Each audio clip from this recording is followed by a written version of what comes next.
Komisi Pemilihan Umum Kabupaten Ciamis, Jawa Barat melaksanakan tahapan pemeriksaan kesehatan kepada bakal calon kepala daerah pasangan Herdiatiana di Rumah Sakit Umum Daerah Ciamis pada Senin 2 September 2024. Oong Ramdhani, Ketua KPU Ciamis, menyampaikan pemeriksaan kesehatan terhadap pasangan calon pilkada ini ada 3 tahapan. Pertama, kesehatan fisik, kesehatan rohani, dan bebas dari obat terlarang. Sementara pemeriksaan kesehatan dilaksanakan di 2 rumah sakit berbeda, diantaranya RSUD Ciamis dan RSUD Dr. Soekarjo Tasikmalaya. Adapun hasil pemeriksaan yang dilakukan kepada bacalon diumumkan hari ini pada pukul 19.30 waktu Indonesia Barat, sesuai hasil pemeriksaan pihak dokter. Ia melanjutkan bila mana dari hasil pemeriksaan kesehatan itu ada yang gagal, maka pencalonan pasangan tersebut otomatis dibatalkan, sesuai dengan aturan yang telah ditetapkan sebagai bakal calon kepala daerah.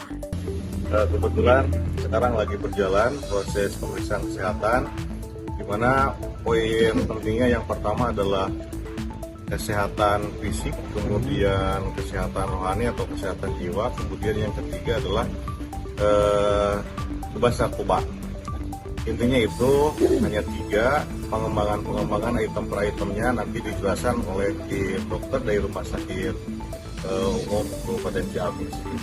Setelah ini katanya ke Tasik, Kang, kenapa? Ada pemeriksaan yang dikerjasamakan dengan Rumah Sakit Dr. Soekarjo, karena ada 3 item kalau tidak salah tidak bisa dilaksanakan di RSUD Ciamis ini.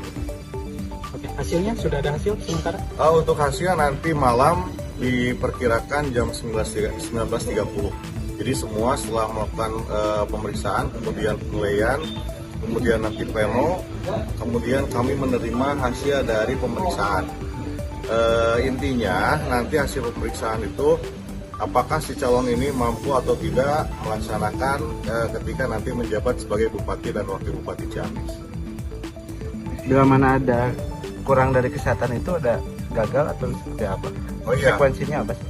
Ya betul. Nanti kalau misalkan ada pemeriksaan, kemudian dari hasil rekomendasi di kesehatan itu dianggap tidak mampu untuk menjalankan atau menjabat sebagai Bupati Wakil Bupati, maka si calon tersebut dibatalkan. Sementara itu, Komisioner Bawaslu Bidang Divisi Penindakan Pelanggaran dan Data Syamsul Ma'arif menegaskan, pihaknya akan terus mengawasi secara ketat tahapan demi tahapan pada Pilkada tahun 2024, terutama oleh KPU Ciamis. Intinya kami dari Bawaslu akan terus mengawasi setiap tahapan yang dijalankan, terutama dalam hal tahapan sekarang itu kan ada pemeriksaan kesehatan, di mana kami pastikan bahwa KPU harus sesuai dengan KPP 1009/2024 ya.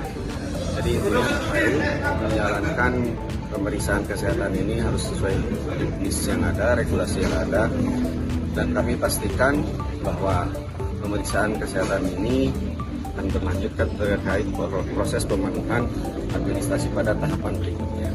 Dan kami memastikan bahwa pemeriksaan kesehatan ini dijalankan dengan baik dan sangat transparan.